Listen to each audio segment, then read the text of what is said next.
जो chief justice doctor Ravi Ranjan और S N प्रसाद की खंडपीठ में मामले पर सुनवाई हुई है। और शाहनवाज हमारे सहयोगी इस खबर पर पूरी जानकारी के लिए हमारे साथ सीधा जुड़े हुए हैं और उन्हीं का हम रुख करते सीधा और जानते उन्हीं से अब चीजें किस तरीके से बदली और क्या कह रहे हैं दोनों पक्ष। शाहनवाज, अब फैसला आ गया, इस फैसले के क्या मायने माने जाए, क्या चीजें होंगे आगे?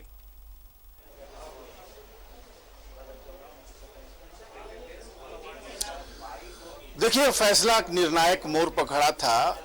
जो आरोप लगाए गए थे मुख्यमंत्री और उनके सहयोगियों पर शेल कंपनी खोलने के बारे में, गलत रूप से, कथित रूप से गलत खनन पट्टा हासिल करने और मनरेगा का भी एक मामला था, तीनों मामले चल रहे थे। हालांकि उसको अलग करके मामले को देखा जा रहा था, लेकिन आज जब सबसे पहला तो जजमेंट रिजर्व हो गया था और हम लोग भी उम्मीद कर रहे थे कि आज कोई जिरह नहीं होगी, बहुत ज़्यादा कोई आर्गुमेंट नहीं होगा, माननीय अदालत सीधे सीधे जजमेंट सुनाएगी और फैसला सुनाएगी। और फैसला आ भी गया समय से, और फैसला ये था कि मेंटेनेबिलिटी पर जो क्वेश्चन किया गया था उस पर अदालत सहमत नहीं हुई। उन्होंने मेंटेनेबिलिटी को पास कर दिया और कहा कि ये अदालत में मामला सुनवाई योग है, इस पर मोहर लगा दी। और ये दोनों मामले पर, शेल कंपनी पर भी और खनन पट्टा लीज मामले पर भी। और जैसे ही ये बात आ गई कि अब ये जो याचिका है वो सही है, सुनी जा सकती है, तो एक नया मोड़ आज से इस मुकदमे ने ले लिया। अब सबसे पहली बात ये कि हालांकि 17 जून का समय मांग रहे थे सरकारी पक्ष के वकील, लेकिन उतना समय अदालत ने नहीं दिया और कहा कि नहीं, इतना समय नहीं मिल सकता है। 10 जून को ये सुनवाई होगी और फिजिकल होगी। आप समझ सकते हैं कि अदालत बहुत सीरियस है, क्योंकि याचिकाकर्ता के वकील ने ये तर्क दिया कि बहुत सारे एविडेंस जो हैं वो डिस्ट्रॉय किए जा सकते हैं, जो कि अब मामला सुनवाई की ओर आगे बढ़ेगा। बहुत सारे गवाहों को प्रभावित किया जा सकता है, एविडेंस मिटाए जा सकते हैं, लिहाजा ज़्यादा वक्त न दिया जाए। लिहाजा 17 तारीख की जो मांग थी वो नहीं मानी गई और 10 तारीख को सुनवाई होगी और ये सुनवाई फिजिकल होगी, ऐसा कहा जा गया है। अभी याचिकाकर्ता के वकील ने अभी थोड़ी देर पहले बात किया है। मैं कोशिश करूंगा याचिकाकर्ता के वकील अगर फ्री हो गए हों तो आप उनसे भी कुछ सवाल पूछ सकते हैं, लेकिन अभी याचिकाकर्ता के वकील के घर पे, जहां पर मैं भी मौजूद हूं, मीडिया का जमवाड़ा है और वो भी बहुत खुश हैं इस वक्त।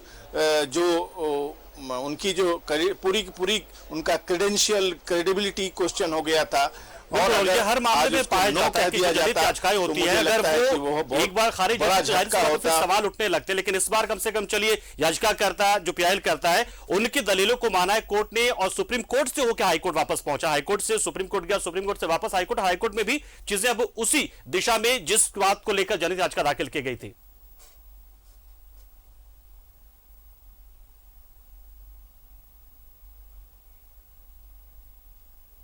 ये मुकदमा दिलचस्प रहा, बहुत महत्वपूर्ण है मुकदमा, क्योंकि एक स्टेट के मुख्यमंत्री और उनके साथियों के बारे में है और एक पीआईएल का मामला है, जिस पीआईएल को अक्सर ये समझा जाता है कि ये इंटेंशनल होता है, लेकिन ये पहली बार हुआ है कि हाई कोर्ट ने उसको सुनवाई के लिए सुप्रीम कोर्ट ने हाई कोर्ट को रेफर किया कि आप इसको मेंटेलिटी पे पहले टेस्ट कीजिए, और उस पर मुहर लगाई है माननीय अदालत ने। और यही इसकी एक याचिका की एक पीस जो है 2013 में दायर किया गया था, उसको रिजेक्ट कर दिया था हाई कोर्ट ने। इसलिए ये भी संभावनाएं जताई जा रही थी कि हो सकता है कि उसका आधार बना करके बहुत जिरह की कपिल सिब्बल ने, मुकुल रोहतगी ने ये तर्क दिया कि एक बार ये याचिका पहले भी खारिज की जा चुकी है, जुर्माना तक हुआ है 50,000 का, और जो याचिकाकर्ता अभी इस दुनिया में नहीं है पुराने वाले, और उसी में एसएलपी डाल करके उसको और महत्वपूर्ण बना दिखाए जाने की कोशिश की जा रही है। लेकिन माननीय सुप्रीम कोर्ट ने हाई कोर्ट को रेफर किया और हाई कोर्ट ने उस पर मोहर लगा दी कि याचिका गलत नहीं है, सुनवाई योग है। उसमें जो लीज का मामला और साथ में शेल कंपनी का मामला और एक जो मामला था जिससे पहले अलग किया था हाईकोर्ट ने कि वो जो मनरेगा का मामला था, अब ये क्या तीनों एक साथ इन पर आगे चीजें बढ़ेंगी, जो प्रक्रिया है सुनवाई की वो आगे एक साथ बढ़ेंगी, किस तरह से होगा चीज? अब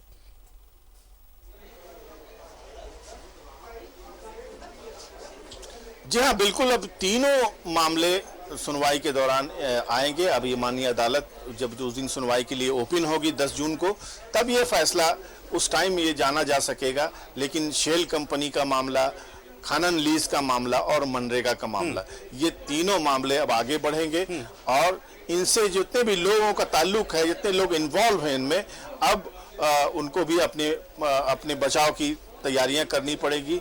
उनको भी अपने हक में सारे एविडेंस जमा करके अदालत के सामने पेश करनी पड़ेगी। और जो याचिकाकर्ता हैं, जिनकी आज एक तरह से आज आंशिक जीत हुई है, क्योंकि उनकी पूरी क्रेडिबिलिटी जो है वो क्वेश्चन कर ली गई थी, लेकिन माननीय हाईकोर्ट ने उसको आगे बढ़ा दिया है और उसको कहा है कि आपकी याचिका सुनने लायक है, इसमें कोई गलती नहीं है। तो बहरहाल एक बहुत ही इस लिहाज से बहुत महत्वपूर्ण रहा आज का जजमेंट, क्योंकि ये पीआईएल जो है भ्रष्टाचार के खिलाफ विसिल ब्लोइंग है। और ऐसे ही पीआईएल से आपने पहले भी देखा कि मधु कोड़ा एंड कंपनी के लोगों को जेल हुई और जो वो लोग छलाके के पीछे हैं, बहुत सारी संपत्ति उनकी अटैच हुई। 1900 करोड़ की संपत्ति अकेले एग्नो सेक्का की जब यहाँ पर अटैच हो चुकी है, तो आप समझ सकते हैं कि भ्रष्टाचार का लेवल झारखंड में कितना बड़ा है। और पीआईएल करने वाले लाख बदनाम हो, पीआईएल में ऐसे होता है वैसे होता है, लेकिन इसी पीआईएल ने भ्रष्टाचार के खिलाफ बिल्कुल बहुत सारे लोगों को रोकना चाहेंगे आपको। एक बयान हम सुनवाना चाहते हैं इस वक्त, जो बयान है वो हम सुनवा रहे हैं अभी इस वक्त, जो इस पूरे मामले से जुड़ा हुआ है।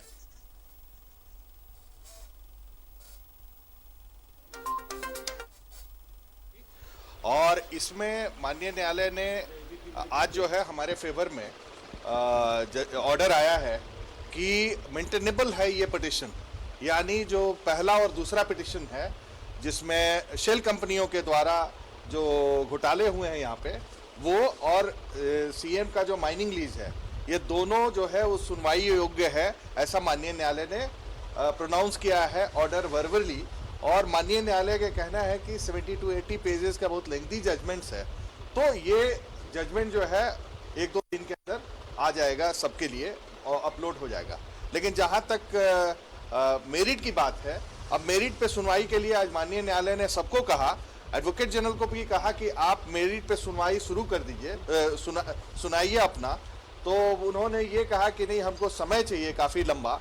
हम लोगों ने अपोज किया कि चूंकि एविडेंसेस है उसको डिस्ट्रॉय हो जाएगा, तो माननीय न्यायालय ने कहा कि ठीक है, इसको हम लोग सुनेंगे, लेकिन इतना हम समय नहीं देंगे। इसको ट्यूसडे को ही शुरू में सुनवाई के लिए माननीय न्यायालय फिक्स कर रही थी, लेकिन इसको 10 तारीख को रखा गया है। अब ये फिजिकल मोड में कोर्ट में ही सुनवाई इसकी होगी और इसको 10 तारीख को अब सुनवाई के लिए रखा गया है कि मेरिट पे इसकी सुनवाई हो। क्या दो जो आज पास किया मेंटेनेबल है? दोनों केस में मेंटेनेबल है, ऐसा माननीय न्यायालय का कहना है कि दोनों केस जो है मेंटेनेबल है और ये सुनवाई योग्य है।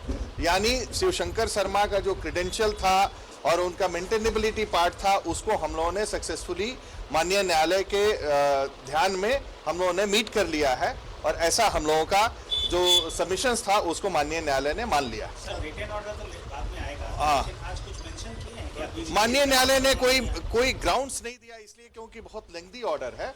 माननीय न्यायालय का कहना था कि हम जो है तो इस केस में फैसला आने के बाद से राजीव कुमार ने क्या बयान दिया वो तो हमने आपको सुनाया, और हमारे साथ लगातार शहनवाज बने हुए जिन्होंने इससे पूरे खबर को एकदम नजर सामने से देखा है। और एक बार फिर से शहनवाज हमारे साथ जुड़ गए। शहनवाज, एक बात मैं समझना चाहूंगा जो तकनीकी थोड़ा सा है कि मेरिट के आधार पर 10 जून से सुनवाई होगी, ये मेरिट के आधार ये क्या होता है, मतलब किस तरीके से आगे सुनवाई होगी, ये थोड़ा समझना चाहेंगे आपसे।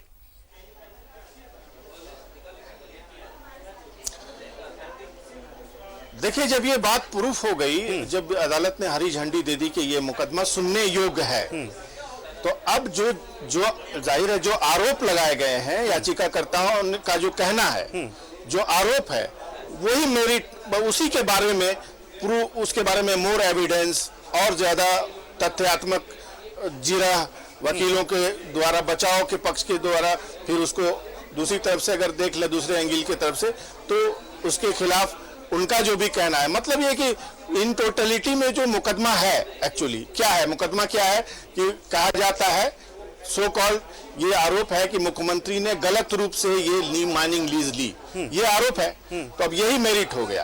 अब इसी को प्रूफ करना पड़ेगा अपोजिशन के लोगों को कि हाँ ये इस तरह से गलत हुआ, तो यही मेरिट है। अगर बात शेल कंपनियों की करें तो शेल कंपनियों के बारे में जो प्रूफ पेश किए गए हैं, अब उसको प्रूफ करना पड़ेगा कि हाँ देखिए हमने ऐसा कहा था, ऐसा है, इसमें बिल्कुल ये जो लोग हैं इनकी जो आमदनी है, इनका जो रिहाइश है, इनके जो ये है, इन लोगों ने कैसे प्रभाव का इस्तेमाल करके सरकार में रहते हुए ना रहते हुए भी राजनीतिक रिसोर्स का इस्तेमाल करते हुए इन्होंने माइनिंग लीज ली। तो यही है मेरिट, जो यानी कुल मिला के इंटेग्रिटी में मुकदमा है। अब उसी पर फोकस करके आगे माननीय अदालत सुनवाई करेगी। देखिए पंकज, मेरे साथ राजीव कुमार फिर हैं, अगर आप उनसे कुछ सवाल पूछना चाहते हैं, जो सवाल आपने मुझसे पूछा, मेरिट क्या होता है ये समझना चाहते हैं। देखिए मेरिट होता है जो डॉक्यूमेंट्स हम लोग लगाए हैं पिटीशन में, जैसे शेल कंपनियों का लिस्ट है, हम लोगों ने कई लोगों का डॉक्यूमेंट्स लगाए हैं, रेट्स हुए हैं उसका इंफॉर्मेशन दिए हैं, जो माइनिंग का है वो दिया है, जो अन्य तरह के घोटाले हुए हैं वो सारी चीजों को अब माननीय न्यायालय उसको देखेगी और ये माननीय न्यायालय जो है उसके सामने हम लोग रख पाएंगे। पहले हम लोग नहीं रख पाते, केवल मेंटेनेबिलिटी। और राजीव कुमार जी के जरिए भी आपने बताया कि जो मेरिट होता है वो क्या चीज होता है। अब ये तो तय हो चुका साफ कि अब 10 जून को जब इस पर सुनवाई शुरू होगी, बहस शुरू होगी, तो चीजें क्या आएंगी। बहुत बहुत शुक्रिया आप दोनों का, राजीव कुमार जी आपका भी शुक्रिया, शहनवाज आपका भी शुक्रिया। और यार छोटे से ब्रेक के लिए रुकते हैं, जल्द हाजिर होंगे कुछ बड़ी कुछ अहम खबरों के साथ।